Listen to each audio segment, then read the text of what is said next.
Let's go. Hey guys, welcome back to another video. Today we're going to be reacting to another video by 3C Films. But today it is going to be the reaction to the spoiler review of The Exorcist Believer. So yeah, we're going to get straight into this video. Let's go. And once again, I will be pausing if I have an input, to give my input.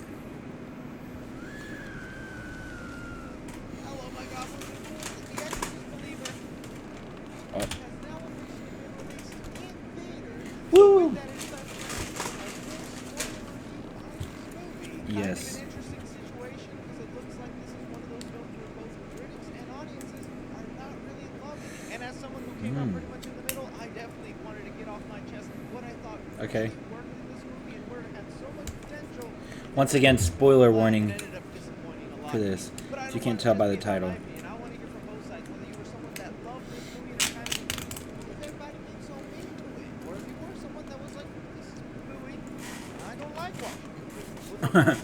Yeah. So going into it here, yeah, I walked out disappointed with this one. I admit from the beginning, didn't have the highest expectations, not the biggest fan of demon possession movies, but I was surprised that the first half of this movie was winning me over, which makes me think I was going to walk out giving this movie a positive review. But then the Force Legacy sequel elements really took the film down a notch. They had so many creative ideas, and then they just barely explored it to where everything I'm still on board with calling it just an average demonic possession movie. It's so sad knowing the potential it has. So diving into specifics here, David Gordon Green was the man chosen to help this new upcoming trilogy. And what we know of David Gordon Green is his work on the Halloween with Blumhouse, where I have fun with that trilogy. It seems like every day more and more people come out turning against it, but I really enjoy the first two movies, and although Halloween Ends I don't like as a finale for the trilogy, Halloween End was not it. I would complain about with Halloween Ends in terms of ideas that didn't get fully explored. I can almost bring those up with Exorcist Believer. A lot of cool ideas, terrible execution. Feeling like we have a pattern on our hands. The main thing to take away from this is like the Exorcist franchise just isn't the Halloween franchise. This movie really tried to bring out the formula that 2018 Halloween did. Trying to legacy sequel stuff, throw in call back to the original John Carpenter Halloween. They shouldn't have done that. That stuff was okay for Halloween 2018 because at the end of the day, it's just a simple slash. Well, I'm someone who would rather watch John Carpenter's Halloween any day, every day. Yeah. I can even admit that The Exorcist as a horror film is on a different level than John Carpenter's Halloween. So with Exorcist Believer opening up with like dogs fighting as like an Easter egg and callback to the dogs fighting at the beginning of the original Exorcist, or having our main character be in a gym hitting a punching bag just because our character in the original Exorcist also was punching a punching bag. Doing little callbacks and references like that to even getting a head turning scene. It was like almost a given. Something like that was going on. Yeah. Like, the head turning scene in this movie was definitely, I don't think it was needed, although it was a good reference. It was not needed, seeing as it really didn't contribute much. Really, the only thing it contributed was the death of the pastor, the Catholic priest. But it made the movie feel a lot more unnecessary and like it was just getting the points that Halloween 2018 was trying to hit. To me, where this movie was really shining is when it was kind of doing its own thing and telling a modern Exorcist movie. Because that opening and backstory to the husband and wife in the 80s, the wife having the baby blessed while it's still in her tummy, going through that earthquake. yes, daughter, because the daughter survived. Like that backstory and that character development from the very beginning, you already give us a tight relationship with their daughter. They're a family that already lost a mom. This dad is going to do everything and anything to make sure he also doesn't lose that daughter, because in a way losing her would make the death of his wife even more. So to me, I was really invested when the daughter went missing. The dad was in panic, can't find her. Then he does eventually get her. All the weird things that start occurring. It wasn't even creepy that the little girl was being creepy. No. You know, when he's like trying to brush his teeth and shows up in the bathroom, like, you're about to get a dad fart in your face. What was creepy and terrifying about that is just seeing her. Yes. And That right was sad. before we get to the part where they introduce legacy characters, I was also in the back of my mind thinking like, look, I love the idea of this family being the main characters and they've already given us a good backstory, but it's like you presented this movie as two girls being possessed, two families being actively tortured with And the monsters. second one does I not felt get mentioned. a little bit you're not giving enough attention to Catherine's family. Like, I know they're setting them up to be the typical annoying white religious family, but man, did the movie miss out on so much great story potential by just completely putting that family off to the side and not focusing in on them at all. We get tidbits that that family is struggling. I think this movie could have included Catherine's family and showed what happened to them more. But I think if we requested that from Blumhouse and everyone, this movie would have been closer to its 3-hour runtime instead of the 2 hours it was, or like that it ended up being. I think this movie would have been closer to a 3-hour, maybe 3.5 hours, because it would have been cutting back and forth between the two.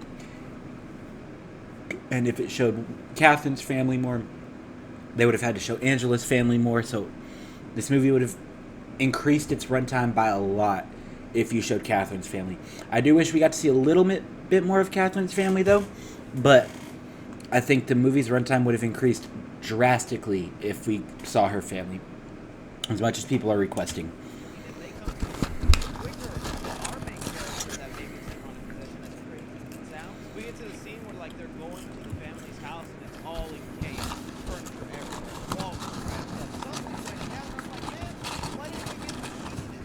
Even I the do scene, wish we like, would have got to see that. dad in the bathtub, completely at a loss for words and saying to himself, God is punishing me for my sins. I'm like, okay, what sins? That's interesting. Well, what's this sin that this apparent squeaky clean religious family has up their sleeves that they're like, they think God is punishing them? I'm like, can't we explore that? I think if they did something where the two families were like enemies at first, because they're both are like, their daughters went missing at the same time, so you give me that tension there. But then through getting their daughters back, they become friends, they become loyal to each other, they're going through this similar conflict with their daughters getting possessed, and they get to that scene towards the end of the movie where it's like, now you gotta choose one of these girls to live. It's like, oh, you just saw them go from enemies to friends. So now I Yeah. have to make this tough decision. Do they trust each other? Do they not?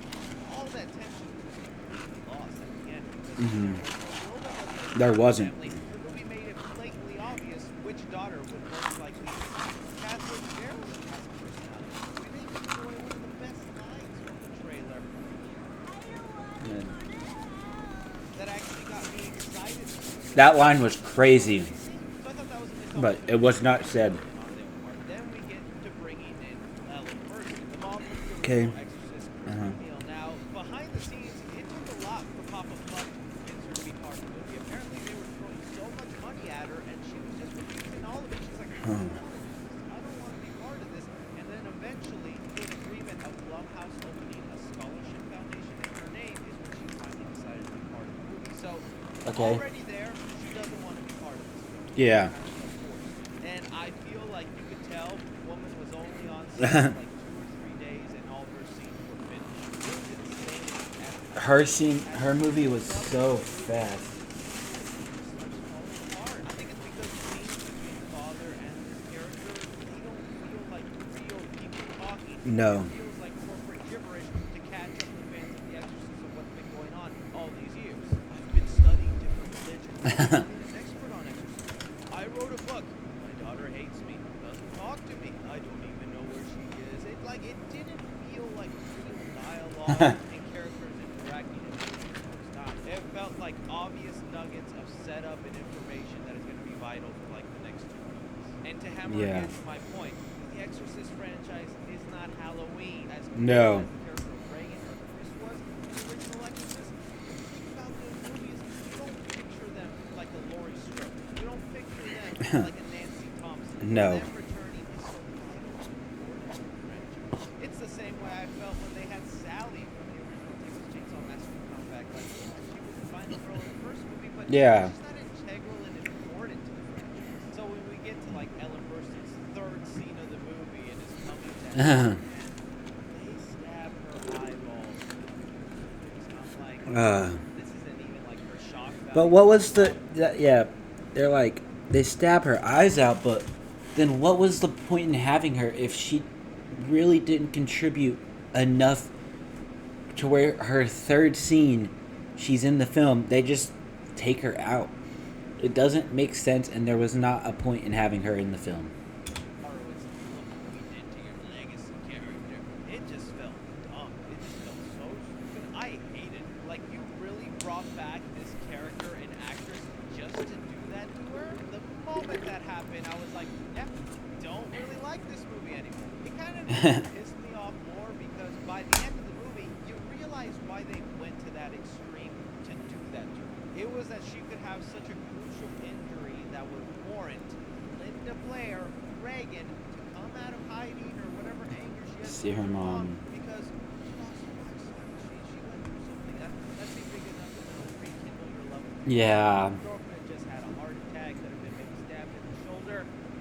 That would have been enough for me to believe. No, it has to be her eyes. Didn't have to blind the woman and do this like horrific scene. It's like fans of The Exorcist, you see Chris McNeil or Reagan, like these legacy iconic characters, Yeah. you just piss them off with that. No one is happy to see that done to their characters. And heck, on that subject, Linda Blair's cameo, it felt something out of like a lazy Marvel movie. I was really kind of ashamed that my theater started clapping. I was gonna be like, God, why are we clapping? This was not done well. But okay, No. continue on towards the third act, and this is where again the movie had some cool ideas. In the dozens to hundreds and thousands of Exorcist movies that have been out there since the original Exorcist, it's always been pretty similar to which religion has to do the Exorcist.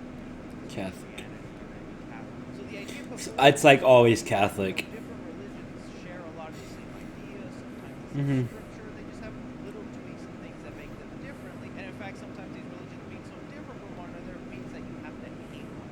So ignoring the fact that they can just take their daughters out of the mental institution with no questions asked. Like, I can't believe they're like fully grown, demonic, disgusting looking beasts hurting people, and the doctors are like, yeah, get them out of my facility. I don't care what you do with them. Just bring them back next week. But they do that, and they perform the exorcism through different religions attacking this demonic being. I'm like, that's a great, cool idea. But they don't flesh that out enough. It's barely No. even mentioned that's the plan. Anyone not even paying attention to one line of dialogue can be like, wait, why all of a sudden they talking this gibberish with this movie? Yeah, talk about that in my Bible. And although there are cool moments and creep out things that happen during the exorcism, it's filled with a bunch of random characters that have very minor little appearances throughout the movie. Yeah. That they felt insignificant to be in that room. Like the neighbor who was an ex-nun. Okay, they developed her enough and gave her backstory and connection enough to where she's warranted their Yeah. arc about leading her word with God. But there was like some guy with glasses that I don't even know how. I don't know he's who- a friend group or a neighbor, what he's part of. I think he was a neighbor. There's a moment where they're all like huddled together at his church and going up to him like they're the freaking godly Avengers. I was waiting for the theme to play, just them going dun dun dun. Don't even get me started on that priest that they begged to help, only for him to get a CGI head twist. The CGI head twist. Don't do CGI. And dude, I didn't even get to talk Yeah. about how lame it was that the girls get possessed in the first place. In the original Exorcist, it's kind of a mystery how Reagan ends up getting possessed by the demon. There's like different little hints you can point out to. Like I one person mentions she was, messing with the Ouija board. Others just say it was a random Yeah. the ones that let Zeus out at the beginning of the movie. I thought it was just kind of lame that random girls swinging a necklace. That was such a weird. It's such a weird way to get possessed. It's such a weird way to get possessed. But anyways, we get to the part where It's such a weird way. all right, one of these courses that you can choose, and if you don't choose, I'm taking both of them. Where at first both parents agreed they're not going to make the choice. Yeah. But instead, the dad of Catherine is being selfish, and he chooses his daughter. It's also at this point we found out that long ago Victor actually chose his Wife. Yeah. to let his daughter die, but he got the opposite of that, and the same thing was done here. Like, that's an idea that is cool. That is a very cool idea. Circle. I understand that thinking. It doesn't work when this lesson is put upon a random character, Catherine's dad, in the background. No idea of this God playing a trick on you kind of thing, and no sense knowing about it. I mean, Victor just staying silent and refusing to answer felt like just wasn't enough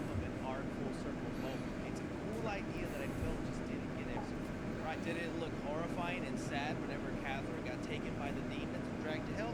Yeah. That's Yeah. some creepy imagery that unsettles you, makes you feel bad, but That was a creepy ass scene. I got like 2 or 3 lines of dialogue of her.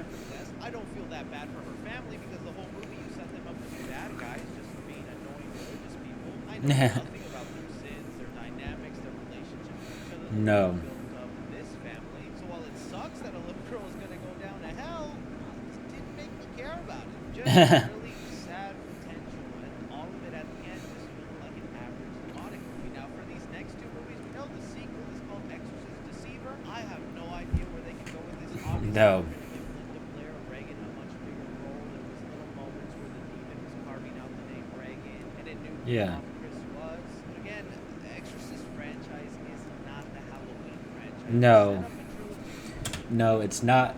It's not like it's not really a story-based thing because the story of the movie gets closed at the end of it.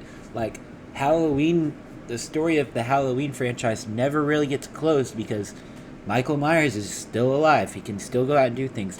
At the end of every Exorcist movie, the demon that has been possessing the people in the movie is gone. So it's not like, oh, it's this demon coming back again. No, it's a different demon in the next movie. Like, you can't really follow it up and, like, using the same characters. Yeah, okay, you could say kind of, like, but not really because they don't deal with the same problems that they were dealing with in the first one. The showdown between Laurie Strode and Michael Myers, fans want to see that. Fans like that. I don't Yeah. think fans of The Exorcist are wanting a trilogy built up to the showdown of Reagan and Zeus. Like, this is not Ghostface. It's not Chucky. It's not Freddy Krueger. Face them up and pull off.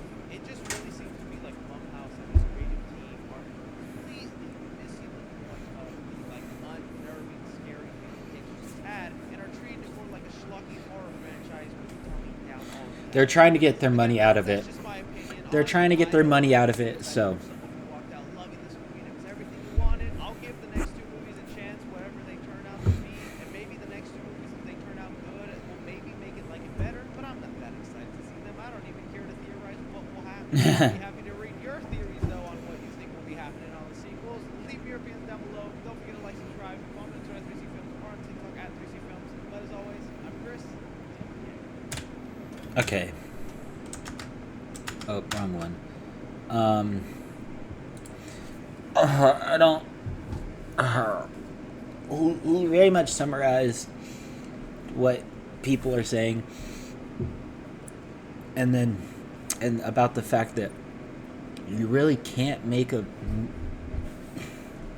sequel movie about a movie that didn't need a sequel in the first place. Like, the original Exorcist did not need a sequel, and it did not need this as its sequel. Like, this is not a terrible movie, but it falls short of the Exorcist title being in it. Like, they did not need to have that title in the movie because what does it do, really? It just, you can put Chris McNeil and Reagan in the movie. You could have had them play different characters and not relate this to the first Exorcist movie, and people probably would have enjoyed it. It would probably have better ratings. And my opinion on this movie pretty much is the same. It's changed a little bit because, I've had a couple of days to think about it, and I've seen the reviews, and the reviews haven't really influenced my opinion of it, but it's more of the fact that I've seen what people are saying about it, and it's made me rethink the movie and think, like, yeah, that's right. Like, the movie did not use this character well, didn't use this character well. Like, this movie could have been so much better than it really was, but it fell short because of, I'm not going to say incompetence, but because Blumhouse tried to connect it to the original. I don't think it would be as bad if they didn't try to connect it to the original. But that's that. But yeah, thank you guys so much for watching this video. If you enjoyed, make sure to like and subscribe, and I will see you guys tomorrow for Sidemen Sunday reaction. Take it easy and peace out, everyone.